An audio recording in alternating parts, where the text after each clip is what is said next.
Salut à vous, bien-aimés dans le Seigneur. Nous vous bénissons de la part de Dieu notre Père, par Jésus-Christ, le seul Seigneur, le seul Sauveur, celui qui est, qui était et qui revient bientôt. Que la grâce vous soit encore accordée de la part de Dieu notre Père, par Jésus-Christ, le Roi des rois, le Tout-Puissant. Toute la gloire à notre Seigneur et Sauveur Jésus-Christ de Nazareth. Nous revenons à vous pour vous faire un compte rendu de notre émission au Cameroun, notre mission pendant 2 semaines, durant 2 semaines au Cameroun, on peut dire depuis fin juillet, on peut dire depuis le 31 juillet, le moment où on prend le vol, jusqu'au, euh, jusqu'au, on peut dire au 12, parce que je suis revenu finalement du voyage le dimanche 13, que j'ai atterri en Suisse. Et j'étais parti, si je ne me trompe pas, j'étais parti, j'avais voyagé le 31, effectivement, parce que mon vol avait eu un retard. Donc, que toute la gloire soit rendue à notre Seigneur. Ce fut un moment extrêmement riche par la grâce de Dieu, vraiment bénissant par la grâce de Dieu. Je tenais déjà à remercier tous les frères et sœurs qui nous ont soutenus dans la prière, qui nous ont soutenus financièrement surtout, parce qu'on a besoin des finances hein, pour faire cette œuvre, pour faire l'œuvre du Seigneur, bien évidemment, et pour faire tout ce qu'on peut engager dans l'œuvre du Seigneur, ça implique beaucoup de, de- de besoins logistiques, matériels qui nécessitent des finances. Je tenais vraiment à vous remercier tous, sans exception, les frères, les saints d'amour espoir ici en Suisse, dont les saints de ma région, les saints de Bâle un peu par-ci par-là qui ont vraiment assisté avec le don et aussi avec les prières. Les saints de part et d'autre qui n'ont pas hésité à contribuer à cette merveilleuse aventure du Seigneur. Que toute la gloire soit rendue au Seigneur. Je n'ai pas pour habitude de faire des détails sur l'aspect financier pour plusieurs raisons. Premièrement, parce que je ne veux pas, conformément à ce que le Seigneur lui dit, hein, il a envoyé les apôtres, lorsqu'il les envoie, il dit, ne prenez, dans Matthieu chapitre 10, ne prenez ni bourse ni argent. Donc, ils partent en comptant sur ce qu'on peut leur donner. Donc, ils ne peuvent pas faire un calcul au préalable. Même si les missions que nous faisons, quand je dis nous, c'est que je ne suis pas seul, hein, je suis juste celui qui se met qui est en avant, on peut avoir une estimation des choses qu'on peut plus ou moins faire. Je m'interdis, voilà, de mettre des chiffres parce que c'est important que les gens ils ressentent que cette mission, c'est la leur, c'est l'œuvre du Seigneur et qu'ils donnent librement, hein, en pleine libéralité pour soutenir l'œuvre. Donc, nous avons reçu environ 2500 euros, hein, 2500 francs suisses, 2500 euros environ, des dons que nous avons reçus des frères et sœurs. Et tout ce que nous avons eu à dépenser, on a plus de 4000 hein, euros, 4500 voire plus. Mais comme je dis toujours, moi j'ai l'habitude de faire l'œuvre de Dieu ensemble avec les frères et sœurs. Ce qu'on a à disposition, on fait. Si on reçoit des dons, ben, gloire à Dieu. Si on ne reçoit pas, on se débrouille avec ce qu'on a pour assister les saints, pour assister les frères et sœurs. Je tiens juste à rappeler cela. C'est pas pour que les gens ils éprouvent, je sais pas, une quelconque pitié. Il faut vraiment que les gens ils donnent parce qu'ils aiment le Seigneur. Même si quelque chose qui est clair et certain, on voit dans l'œuvre de Dieu que les chrétiens sont extrêmement cupides. C'est dommage, hein. Il y a des gens qui écoutent des enseignements, qui disent Amen, qui sont tellement bénis par ce que nous faisons, parce qu'on les apporte, mais qui contribuent malheureusement pas à l'œuvre de Dieu lorsqu'il s'agit de l'aspect de faire part de leurs biens. Et c'est vraiment triste, hein. Pourtant, c'est la même écriture qui les dit de faire part de leurs biens à ceux qui les enseignent. Pas pour qu'ils s'en accaparent, mais pour qu'ils fassent du bien avec l'œuvre de Dieu, dans l'œuvre de Dieu. Donc, voilà à peu près comment ce que nous avons reçu pour faire cette œuvre. Voilà, d'autres frères ont aussi contribué là-bas physiquement. Je tiens à remercier particulièrement mon bien-aimé frère Georges. Il dit bien particulièrement, il nous a été au Cameroun, le bien-aimé frère Georges qui est un enseignant là-bas au pays, qui nous a aidés pour toutes les commissions et pour toutes les connexions, pour avoir des accès à plusieurs endroits. Dieu l'a vraiment puissamment utilisé pour que nous puissions faire l'œuvre de Dieu. Vous savez qu'on ne fait jamais rien seul. Voilà pourquoi j'ai dit que j'utilise beaucoup le nom. Donc, il a contribué avec son temps, avec sa voiture, avec ses moyens financiers, avec ses moyens matériels. Vraiment, je tenais à rendre grâce au Seigneur pour mon bien-aimé Georges, pour cela, le frère Georges, hein, qui est avec moi, qui était avec moi, qui était un très bon frère dans le Seigneur. Dans la Bible, vous voyez, on rend témoignage de ceux qui exercent et ceux qui contribuent, ceux qui font l'œuvre de Dieu. On a les noms des gens qui sont là, qui sont fous au moulin pour l'œuvre du Seigneur. Et c'est important de rendre témoignage des frères lorsqu'ils ils s'appliquent à l'œuvre de Dieu. Donc, après ce compte rendu que je viens de vous donner sur l'aspect financier, vous savez que c'était en 2 semaines notre émission. La première semaine était, nous avions une conférence qui était organisée par mon frère bien-aimé avec qui je suis parti, avec qui on a fait toutes ces missions, le frère Stéphane, évangéliste selon la grâce du Seigneur et pasteur qui conduit aussi les brebis du Seigneur, qui vit ici en Suisse avec moi, qui a organisé cette conférence où il y avait une conférence internationale, il y avait plusieurs serviteurs de Dieu, tels que notre frère bien-aimé Jacques Nom, qui était un docteur de la parole, notre frère Ismaël Mbeb, qui était un prophète du Seigneur, notre frère Olivier aussi, qui était un prophète du Seigneur, lui-même, notre frère Stéphane, lui-même qui était dedans, et principalement aussi, ça c'est les intervenants que j'ai donnés, hein, il y avait d'autres frères aussi qui étaient là, peut-être que j'ai oublié le nom, mais qui ont vraiment, il y a aussi notre frère bien-aimé Clovis, qui était un pasteur aussi, qui a assisté, qui, voilà, c'était aussi une occasion de voir d'autres frères dans d'autres endroits, vous savez, ces genres de conférences sont aussi bien parce qu'on voit différentes façons de faire, différentes façons de voir et on peut se mettre ensemble pour faire un thème aussi important qui était le retour à Dieu. Donc, je mentionnerai aussi vraiment un accent particulier, un remerciement particulier à notre frère bien-aimé, le pasteur Georges Amougou, le pasteur de l'Assemblée locale qui nous a accueillis, qui a reçu la conférence. Vraiment que Dieu bénisse ce bien-aimé frère, ce serviteur de Dieu pour son cœur, pour cette ouverture. Et Dieu vraiment s'est manifesté puissamment. Beaucoup de frères et sœurs ont été touchés, que ce soit en privé, on a parlé avec les uns. Beaucoup vraiment ont compris ce retour à Dieu, sont retournés à Dieu. Et il y a même des serviteurs de Dieu qui étaient des serviteurs qu'on ne savait pas, qui après, pendant les moments où nous avons intervenu, prié, qui ont dit voilà, qui sont retournés au Seigneur parce qu'ils marchaient déjà d'une façon bizarre qui n'était plus à la gloire du Seigneur. Donc vraiment, le Seigneur soit béni et glorifié.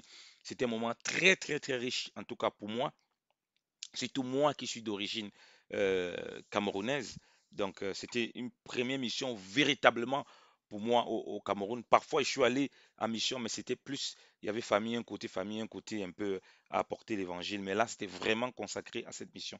Donc la première semaine s'est écoulée avec cette conférence par la grâce du Seigneur. Ce que nous avons pu avoir comme audio, comme vidéo, nous vous les partagerons pour l'amour du Seigneur, pour vous édifier aussi, afin que cela contribue à votre perfectionnement à la statue parfaite de Christ. La deuxième semaine, donc, comme nous avons expliqué déjà, nous avons déjà le thème de la mission, hein, il y avait la partie qu'on peut dire action sociale, mais qui est toujours l'évangile, c'est-à-dire aller apporter l'évangile et les biens à ceux qui sont dans les difficultés. Vous savez toujours que dans nos missions, on n'a toujours jamais manqué de voir les orphelins, les prisonniers, les pauvres. Moi, principalement, me concernant, c'est inclus et c'est indivisible, indissociable de l'appel du ministère que j'ai reçu de la part de notre Seigneur Jésus-Christ de Nazareth. La Bible dit dans Actes chapitre 10, lorsque Pierre parle à Corneille, il dit au verset 37, à partir du verset 37, vous savez ce qui est arrivé dans toute la Judée en commençant par la Galilée, après le baptême que Jean a prêché, savoir comment Dieu a oint du Saint-Esprit et de force Jésus le Nazaréen, qui a passé de lieu en lieu en faisant du bien et guérissant tous ceux qui étaient sous le pouvoir du démon, car Dieu était avec Jésus. Donc, le Seigneur allait de lieu en lieu. Pour moi personnellement, parce que je sais aussi qu'il y a beaucoup, chaque fois vous me posez des questions, mais tu appelles à quoi? Je n'aime pas vous donner des détails. Je veux que vous compreniez ça de façon globale comme ça. Si c'est un détail, Dieu vous donne tant mieux. Donc, c'est indissociable ce côté de voir les personnes qui sont en prison, les personnes qui sont démunies, les personnes à qui on doit faire du bien. Jésus n'a pas seulement guéri. Ça, tu peux dire que c'est les miracles, mais la Bible dit qu'il faisait du bien. C'était un bienfaiteur. Donc, il n'a pas fait du bien de temps en temps, il faisait du bien de lieu en lieu. Donc, ceux qui ont l'appel par rapport à la mission, c'est un fardeau qui ne peut pas se passer de cette mission. Ça, c'est une parenthèse que je tenais à souligner. Donc, voilà pourquoi nous avons vu, nous avons commencé premièrement par la prison. Et bien évidemment, nous qui sommes habitués à aller en prison pour apporter l'évangile, nous avons baptisé même des prisonniers dans le Nord Kivu, là-bas en République démocratique du Congo. C'était un peu plus difficile au Cameroun parce qu'on était dans la grande prison centrale de Kondengui qui est dans la capitale à Yaoundé parce qu'on était principalement basé à Yaoundé. Et là, il faut des démarches administratives un peu plus complexes pour pouvoir parler à la grande cour à tous les prisonniers parce que là-bas, il y a près de 5000 prisonniers. Donc, c'était très difficile d'avoir ces autorisations vu le temps qui nous était imparti. Néanmoins, on nous a autorisé à apporter les dons aux prisonniers. On a apporté les dons aux prisonniers et on avait accès donc à la cour d'honneur. Dieu a fait grâce, on a pu partager l'évangile là-bas. Le pasteur Stéphane a pu partager aussi l'évangile. On a prié pour les gens là-bas. On a rencontré on a fait différents dons pour les personnes qui étaient malades. Il y a le groupe des malades, il est venu avec son représentant. Il y avait le groupe de femmes, on a apporté des trucs pour le groupe de femmes, sachant que beaucoup de femmes ont des problèmes avec les serviettes hygiéniques, voilà, avec les hygiènes, tout ça. On a apporté cela. On a apporté aussi des vivres pour les condamnés à mort, parce que aussi les condamnés à mort là-bas, ils sont au nombre de 15, parce que ayant vu le régisseur, il nous a établi toutes choses. Donc, on a vu, comme j'ai dit, les condamnés à mort, les femmes, les jeunes, les adolescents, et on a vu même des adolescents là-bas qui étaient en prison parce qu'ils avaient tué des personnes. Bien aimé, c'était les enfants qui étaient entre 13 et 15 ans. Ils avaient tué carrément quelqu'un, ils étaient en prison. Donc, nous avons prié pour eux, nous avons exhorté, nous avons prié même pour ceux qui étaient en prison, là, les intendants, les policiers. On a vraiment prié, on a senti vraiment une grande onction du Seigneur aussi qui a accompagné, bien évidemment, quand on connaît l'univers carcéral, pour ceux qui y vont souvent, ce n'est pas toujours facile. Les gens sont dans des conditions, surtout en Afrique, exécrables. Ils n'ont pas de visite de famille, ils n'ont rien, ils n'ont pas de moyens. Parfois, ils n'ont même pas de quoi manger. Donc, on a apporté pardon, des sacs de riz, on a apporté des brosses dentifrice, des pâtes dentifrice, des brosses à dents, on a apporté euh, du savon, on a apporté pas mal de vivres comme ça, on a séparé en plusieurs groupes pour que ça puisse les édifier. Et en prison, on n'a pas le droit de prendre des vidéos ni des photos. Malheureusement, apparemment, un de nos frères qui connaît quelqu'un à la prison qui lui a donné cette autorisation. Il n'a pas été il a manqué un peu de discrétion et ils ont récupéré tous les téléphones, ils ont tout vidé, tout à l'intérieur et tout, tout. Donc on a pu prendre quelques photos seulement à l'entrée de la prison. Donc ça, c'était pour la prison et vraiment Dieu s'est manifesté puissamment. On rend grâce au Seigneur. On continue à prier pour ces personnes qui sont en prison et on croit que la main du Seigneur est sur eux et on croit que le Seigneur les visite et continue à les visiter, que plusieurs sortiront de là et glorifieront le Seigneur dans leur marche de tous les jours au nom de Jésus-Christ de Nazareth. Amen. Ensuite, nous avons visité aussi les associations des enfants autistes, hein, les enfants autistes, hormis le fait qu'on a vu des personnes aussi en privé en particulier pour prier, pour les édifier, pour les accompagner, pour les montrer le chemin, pour les encourager dans leur marche, parce que même durant la conférence, c'était le cas. Nous avons fait, euh, nous avons fait ainsi avec beaucoup de frères et sœurs. Donc, nous avons rencontré aussi une première association pour les enfants handicapés, ce qu'on appelle enfants différents, d'enfants qui ont le trouble autistique. La première association, c'était ASDA. C'est une dame au nom de Reine Galloise, une Camerounaise, hein, au nom de Reine Galloise, qui a vraiment eu à cœur d'aider les enfants défavorisés qui souffrent d'autisme et d'handicap aussi très grave.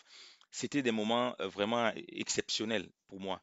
Ça faisait longtemps que j'avais pas, moi qui ai visité les enfants qui étaient en prison, qui ai visité les enfants pauvres, les orphelins, les enfants démunis, les enfants de la rue aussi, parce que nous avons visité aussi les pygmées, hein, quand nous étions du côté de l'Est du Congo là-bas, dans la ville de Beni. Donc, j'ai vu vraiment des grandes souffrances. J'ai pu ressentir les grandes souffrances et les peines des parents qui sont extrêmement démunis. Et j'ai pu voir le cœur, franchement, l'amour que ces personnes-là portaient à ces enfants et que cette dame incarnait. Franchement, c'était magnifique. Si vraiment les chrétiens étaient capables d'aimer comme ça, alors elle s'est confiée au Seigneur, c'est le Seigneur qui la connaît. Mais nous sommes venus faire l'œuvre de Dieu.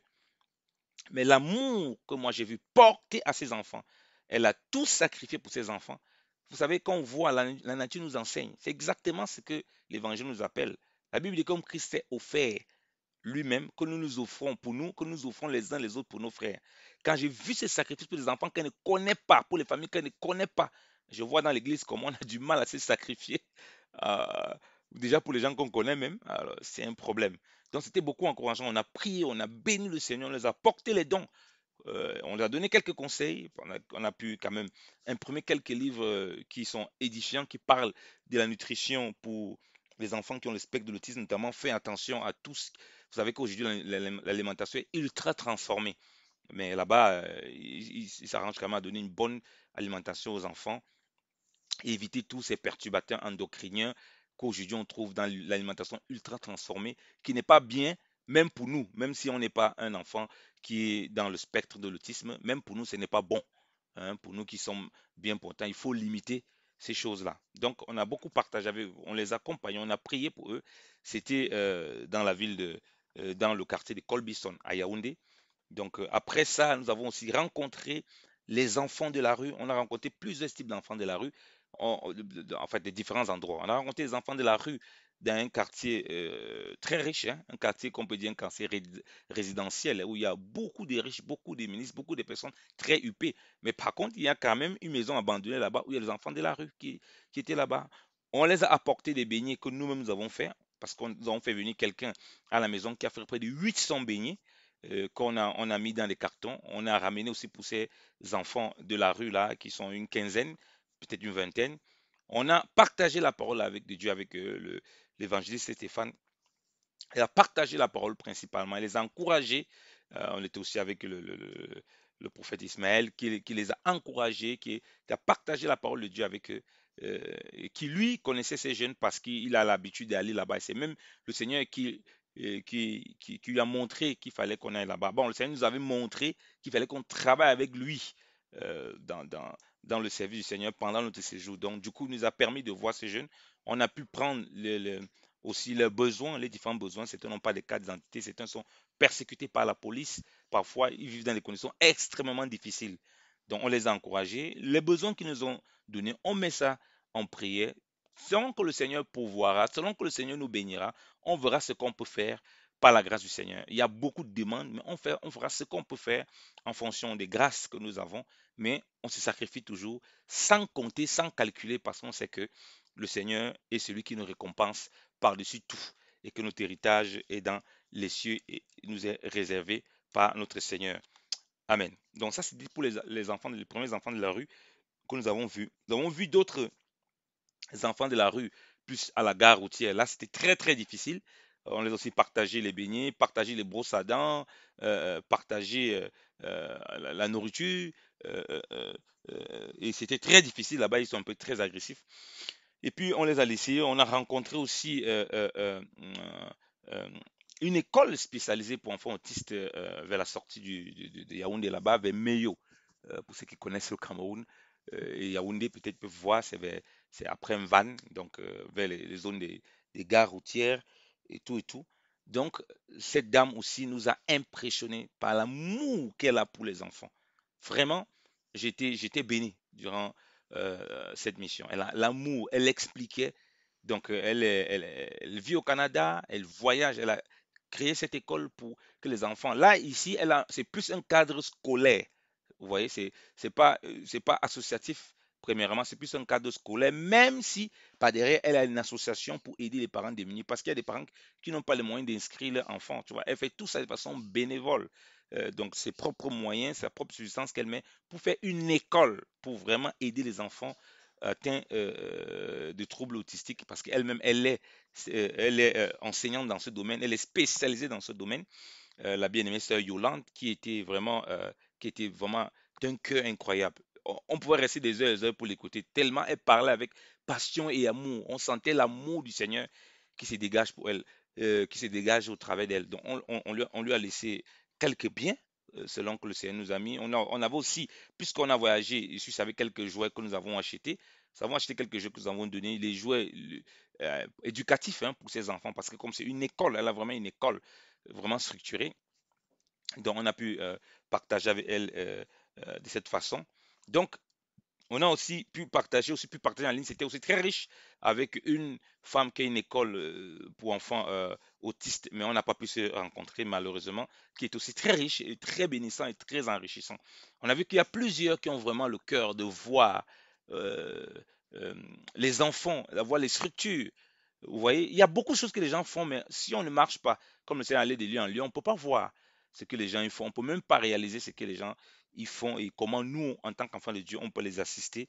Comme le Seigneur dit, que votre lumière luise et que les hommes voient vos bonnes œuvres et qu'ils glorifient votre Père qui est dans les cieux. Donc, ce que nous faisons, ce n'est pas pour le matu vu. Si quelqu'un n'a pas compris, vraiment qu'il soit humble de demander, on lui explique. Nous sommes des enfants du Seigneur, nous sommes là pour faire l'œuvre de Dieu. Et le Seigneur veut que nous puissions le faire comme il le demande. Donc, la lumière des enfants de Dieu doit briller afin qu'on voie, comme la Bible dit dans Matthieu chapitre 5, on est la lumière du monde, afin que les gentils voient la lumière, lui, ils voient nos bonnes œuvres et qu'ils glorifient notre Père. Ce n'est pas la quantité, ce n'est pas le Matthieu qu'on fasse devant les gens, non. C'est que c'est poussé par l'Esprit, comme le Seigneur allait de lui en lui pour faire du bien. C'est là où l'action du Saint-Esprit se passe.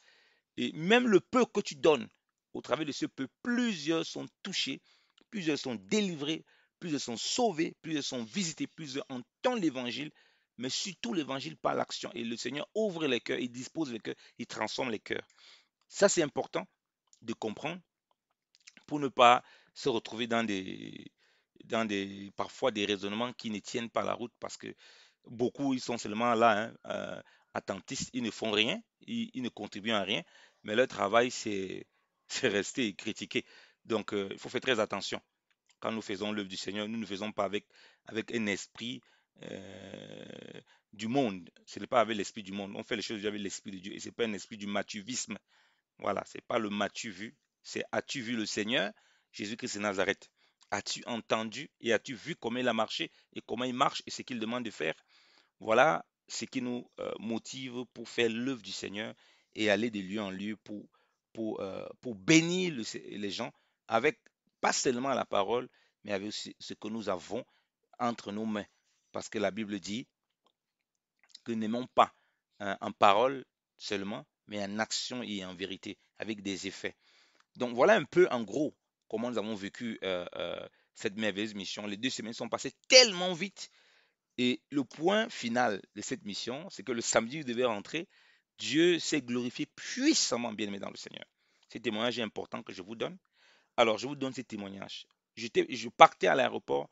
J'ai eu tellement d'embouteillages. Moi, j'étais découragé parce que je savais que j'avais devais rater mon vol. Je suis arrivé 45 minutes plus tard, voire 50, voire même plus, à l'aéroport. Il y a eu tellement d'obstacles. 45 minutes plus tard, on avait fermé le guichet. C'était à Air France. J'ai une amie officière de police et une maman à moi qui est officière de police là-bas. Donc, qui m'a dit qu'à l'aéroport, c'est impossible. C'est impossible à l'aéroport. Air France, vraiment, là, tu vas essayer seulement de reposer ton vol, tu ne peux plus voyager. Alors, on a vu une femme qui était derrière la caisse à bas, c'était une responsable dans les bureaux. Elle a dit non, il n'y a pas moyen de voyager. Comme je m'étais enregistré en ligne, elle dit monsieur, vous pouvez voyager seul, mais vos bagages restent, c'est à votre propre responsabilité. Ah, j'étais choqué. Elle ne voulait rien faire. J'ai expliqué même que non, je suis un serviteur de Dieu, je suis venu pour l'œuvre de Dieu. C'est comme si quand il disait ça, ça la rendait même encore plus énervée. Et puis, elle a dit que bon, ce chef d'escale qui peut faire quoi que ce soit, il nous a renvoyé le chef d'escale. Vraiment, elle parlait avec beaucoup de mépris. Mais comme Dieu sait faire les choses, vous savez, Dieu il aime les choses comme ça. Dieu, le chef d'escale, on ne sait pas où il était parce qu'il était normalement en haut pour déjà préparer le vol. Il est venu personnellement lui-même là. Et quand il est venu, l'officier de police allait lui parler. La maman là, elle allait lui parler pour lui dire voilà, j'ai mon frère et tout, tout. J'étais à côté d'elle. Je lui disais oui, je suis venu pour l'œuvre de Dieu. et tout, et que j'ai mon frère, c'est un pasteur, il est venu là pour faire du bien, il était même en prison, tout ça. Et le monsieur a accepté sans discuter. Tellement la maman était choquée qu'elle s'est mise à genoux, elle avait presque les larmes aux yeux, elle s'est mise à genoux parce qu'elle n'avait jamais vu ça depuis qu'elle travaille à l'aéroport. Et le monsieur a dit non, il faut qu'on a réouvert les guichets pour moi, on m'a enregistré, et il est reparti. Donc Dieu l'a envoyé uniquement pour moi. Et vous savez quoi? Elle était tellement choquée, même les employés étaient tellement choqués qu'ils me disent qu'ils n'ont jamais vu ça. Et ils m'ont dit, monsieur, vous avez beaucoup de chance. J'ai dit non, rectification, correctif. J'ai pas beaucoup de chance, j'ai beaucoup de grâce. J'ai la grâce de Dieu parce que je suis serviteur de Dieu. Vous savez que Dieu touche les gens de façon différente. Donc ça, c'était l'apothéose de la mission. C'était vraiment, je peux vous dire que ça m'a tellement béni et encouragé à faire l'œuvre et à continuer les missions pour le Seigneur. Donc, et après ça, quand je suis allé voir la femme qui, au départ, derrière dans les bureaux, qui m'a dit qu'il n'y a rien à faire, qui me parlait avec. Ouais, il n'y avait aucune empathie, aucune sympathie dans son regard, dans sa façon de parler, elle s'en foutait. Elle a dit la même chose, que, ah, monsieur, vous avez beaucoup de chance. J'ai dit, madame, rectificatif. Rectificatif, je n'ai pas beaucoup de chance. J'ai la grâce du Seigneur. Je suis un ministre du Seigneur.